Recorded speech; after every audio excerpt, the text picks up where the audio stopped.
धाराशिवमध्ये पावसामुळे शेतकरी हवालदिल झालाय। अतिवृष्टीमुळे सोयाबीन पिकांचं मोठं नुकसान झालंय। सोयाबीनच्या शेतात पाण्याचे पाट, सोयाबीन काढायचं कसं असं संकट आता शेतकऱ्यांसमोर उभं ठाकलेलं आहे। तात्काळ नुकसान भरपाई देण्याची सरकारकडे आता मागणी जोर धरू लागली आहे।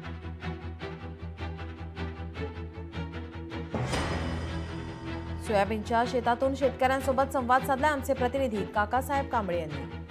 धाराशिव जिल्ह्यात पाऊस थांबता थांबत नाही आणि या पावसाने आता मोठं शेतकऱ्याचं नुकसान होत आहे। सोयाबीन मध्ये पाणी साठलेली परिस्थिती आहे आणि हे पाणी कमी होत नसल्याने सोयाबीन आता जागीच कुजू लागल्याची परिस्थिती आहे। पावसानं अक्षरशः कहर केलाय। काय परिस्थिती आहे? सरकारने एकच गांभीर्यपूर्वक लक्षात घ्यावं। सर्व आजी माजी आमदार, खासदार, चेअरमन या सर्व लोकप्रतिनिधींना आमची विनंती आणि इशारा आहे, जर तुम्ही तुमचा खजिना नाही रिकामा केला रीता ह्या 8 ते 10 दिवसात तुम्हाला निसर्गानं एक संधी दिली समजायचं असं ही संकट आहे शेतकऱ्यावर आलेलं, न भूतो न भविष्यती। एक विनंती आणि इशारा समजा, आपला खजिना रिकामा करा आणि सर्व संकटग्रस्त पूरग्रस्त शेतकऱ्यांना, अतिवृष्टीग्रस्त शेतकऱ्यांना ताबडतोब मदत करा। एकतर सोयाबीन आणि गहू ज्वारी, सोयाबीनवर झालं तरच शेतकऱ्याची दिवाळी होती, लेकरात शिक्षण होते, फीस भरणं होते, संपूर्ण होते। सोयाबीनच नाही म्हणल्यावर पुढच्या पेरणी सहित खर्च कुठून करायचा? आता सगळे म्हणतात की ह्याचा खर्च द्या।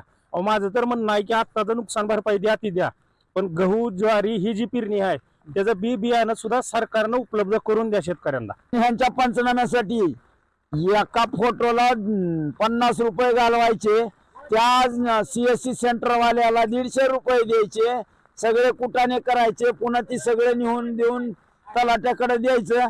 अहो देव वाटलं तर ह्यांनी सरसगट द्यावा, नाहीतर ह्यांना बी आम्ही सरसगटच बघू। पुन्हा काय मागणी आहे मग तुमच्या आता सध्या? मागणी आता सोयाबीनचा तसं तर शासन भरपाई करू शकत नाही, कारण एवढं अति नुकसान झालेलं आहे शेतकऱ्याचं। या ठिकाणी शासनानं ताबडतोब जी काय मदत द्यायची ती द्यावी आणि उगाच पंचनामे द्या, हे अमकं करा, राजकीय भाषा बोलू नये याच्यामध्ये। क्षेत्र जमीन उभा करणं आता शेतकऱ्यापुढे मोठं आव्हान आहे। काकासाहेब कांबळे, लोकशाही मराठी, धाराशिव। लोकशाही मराठी, ऐका, पहा, जागरूक रहा।